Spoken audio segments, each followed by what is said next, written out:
자, 드디어 우리의 호프가 나타났습니다. 야, 우리 김문수 대표님, 네. 진짜 오늘 많이 왔죠? 예, 많이 오셨습니다. 이쪽 우리 통로뿐이 아니라 토요 집회처럼 반대편에 네. 저기까지도 사람들이 왔어요. 정말 많이 오셨습니다. 야, 너무 감사드리죠. 예. 네. 근데 박원순이가 자꾸 이거 집회 금지하는 거에 대해서 우리 제가 네. 우선에 우리 고영일 변호사님 오셔서 네.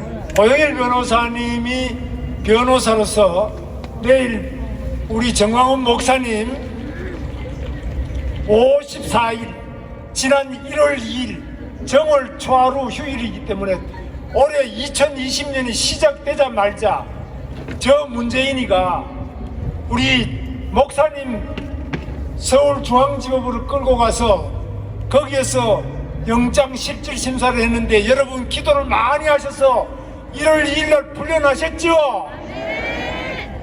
내일 또 54일 만에 다시 우리 목사님을 못 박으러 거기 중앙지법으로 오라는데 여러분 내일 또 풀려나실 수 있도록 기도 많이 해주시죠? 근데 여러분 기도만 해서 되는 게 아니고 바로 이 변호사 고영일 변호사님을 비롯해서 많은 변호사님 지금 몇 분이에요? 32명이십니까? 변호사님이? 지금 지난번에 32분 정도 됐었는데요. 지금 그 변호인 선임계를 낸 분들이 계속 내고 있어서 네. 내일 또 추가돼서 정확한 숫자는 내일 돼야 알 수 있을 것 같습니다. 32명을 넘습니까? 넘을 거라고 생각하고 있습니다. 예. 그래서 우리 대한민국의 양심적인 변호사들, 대한민국의 자유를 사랑하는 분들, 대한민국의 신앙의 자유를 꼭 지켜야 되겠다는 변호사님들, 그리고 저 문재인은 반드시 끌어내야 되겠다고 생각하시는 많은 변호사들이 자발적으로 우리 정광훈 목사님을 지켜야 되겠다. 많이 지금 모이고 있습니다. 변호사 선임을 내면서 오시고 있습니다. 그런데 우리 가만있어 우리 고영일 변호사님 보실 때 저는 지난번에 이 구속영장 청구서 종로경찰서에서 만들어서 또 서울중앙지방검찰청에서 법원에 청구한 그 청구서 지난번 것도 제가 읽어보고 한 50페이지 넘었어요. 이번 거는 44페이지 제가 쭉 읽어보니까 이번에는 공직선거법 하나밖에 없어요. 지난번은 집회 시위에 관한 법률 온갖 거 다 해놨는데 이번에는 공직선거법 위반 요거 딱 하나 했는데 저도 선거를 8번 해서 선거를 좀 알고 그런데 공직선거법 위반 공소장이 44페이지 굉장히 길게 썼는데 내용은 열어보니까 하나도 없어요. 그러니까 포장지는 엄청 거창하게 정광훈이 완전히 십자가에 못 박아야 되는 이유를 왕창 써놨는데 알맹이는 보니까 죄는 하나도 없는 이런 완전히 뻥이에요. 근데 우리 변호사님 보실 때 어떻습니까? 내일 어떻게 보십니까? 일단은 정상적인 법조인의 이성적인 판단을 한다면 사실은 이제 선거 행위라는 부분에 있어서는 단순히 주관적인 이런 게 아니라 능동적인 행위로까지 나가야 됩니다. 그런데 이 경찰이 종로경찰서에서 주장하고 있는 바는 우리가 이 자리에 모여서 나와서 전 목사님께서 방금 발언하신 내용 우파를 중심으로 뭉쳐야 된다, 그리고 하나가 되어야 된다, 이 부분을 가지고 선거운동을 했다는 거예요. 종전에 선거법 위반 혐의로 정과가 있었기 때문에 선거권이 없는데 선거운동을 했다는 거예요. 여러분들 생각은 어떻습니까? 여러분들의 생각이나 정상적인 법조인들의 생각이나 법은 합리적인 판단을 하도록 되어 있는 것입니다. 그렇기 때문에 법리상으로는 선거법 위반 혐의가 인정되기가 어렵습니다. 그런데 지금 저는 박근혜 대통령 재판도 보고 32년형을 받았어요.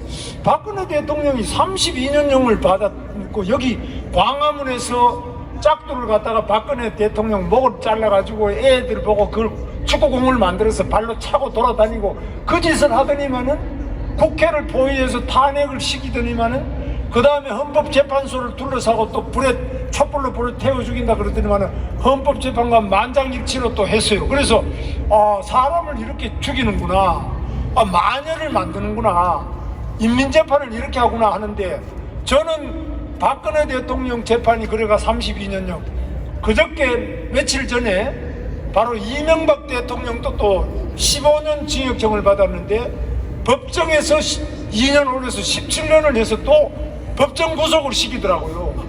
이명박 대통령도 재임 중에 청계천 공사나 4대강 공사나 여기에서 하나도 돈 받았다는 건 없고, 자기 형님하고 무슨 다스라는 회사가 누구 거냐 이걸 가지고 재판을 하는데, 전직 대통령, 전전 대통령을, 제가 볼 때는 죄가 없는 사람을, 나이 80된 사람, 박근혜 대통령도 70이 되는 이런 나이 든 사람을 죄 없이 인민재판 마녀 사냥을 해가지고 감옥에 집어넣는 거 보니까, 우리 목사님 이 영장 청구서를 보면은 죄가 하나도 없어요. 제가 볼 때도 그렇고 우리 고영일 변호사 다 똑같은데, 죄가 없는 사람을 잡아넣는 선수가 바로 저 문재인이 아니냐 이거죠. 맞습니다.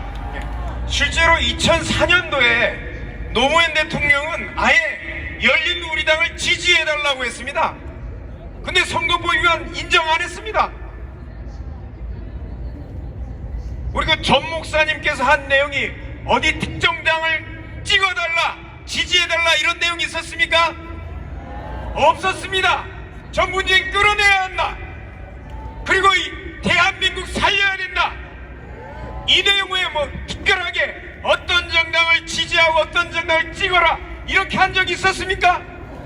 없으면, 노무현이가 무죄였으면 정광훈 목사님도 당연히 무죄인 거예요. 그리고 지금 이동욱 경기도의사협회 회장님께서 방금 말씀하신 대로 우리 전염병이 질병관리 홈페이지, 질병관리본부 홈페이지에 들어가시면 감염병이 예방 대응에 관한 그 지침이 나와 있습니다. 맨 처음에 관심 단계, 외국에서 새로운 질병이 발생했을 때 관심 단계를 이 경보를 울리게 됩니다. 그 다음에 주의 단계는 이제 점차 확산되고 있을 때, 그 다음에 경계 단계는 바로 우리나라에 들어와서 지역적으로 어느 정도 확산되고 있을 경우, 현재 우리나라에서는 경계 단계에 있는 상황입니다. 그 다음 단계가 심각 단계인데, 심각 단계에 가면 감염병이 예방 및 관리에 관한 법률 제49조에서 시도지사가 할 수 있는 단계가 맨 먼저 나와 있는 게 바로 교통통제입니다. 그 심각 단계에서 비로소 교통통제 그리고 집회를 제한할 수 있는데, 의사협회에서 바라봤을 때에도 이 부분은 실내에서 바이러스의 양이, 실내가 밀폐된 공간이 훨씬 더 밀도가 더 많은데 실내 집회를 먼저 통제하든가, 아니면 바로 이 돌아다니는 이 지하철, 여러분 지하철 탈 때 출퇴근 시간에 앞 사람하고 거리가 어떻습니까? 저는 지하철 탈 때 가방을 앞에 두고 앞에 있는 분하고 이렇게 서 있는 경우도 있습니다. 남성이면 그래도 괜찮아요. 여성한테는 그러니까 이렇게 가방을 밑에 두고 안절부절. 어느 게 바이러스가 전파될 가능성이 많습니까? 그러면 우리가 비례의 원칙을 우리 법률가들은 얘기를 하는데, 제한을 할 때에도 가장 낮은 단계에서 심각한 단계로 점차적으로 올려가야 되는데, 가장 전파 가능성이 높은 지하철, 만원버스, 이것을 먼저 통제를 하는 게 우선순위입니다. 그리고 실내에서 예배를 드리는 게 위험합니까? 이 오픈된, 개방된 공간에서 예배를 드리는 게 여러분 위험합니까? 실내가 훨씬 더 위험한 겁니다.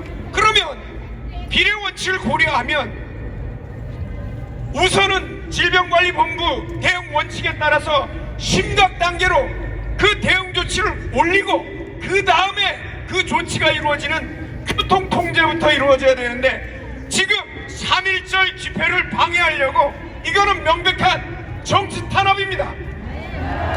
그래서 내일 방금 목사님도 말씀하셨고 지사님도 말씀하셨다시피 이 박원순 시장과 문재인 대통령에 대해서 심각 단계로 대응 조치도 안 하고 바로 광화문 집회를 방해하려고 그 정치적 탄압을 하는 것에 대해서 직권남용 혐의로 바로 고발하도록 하겠습니다.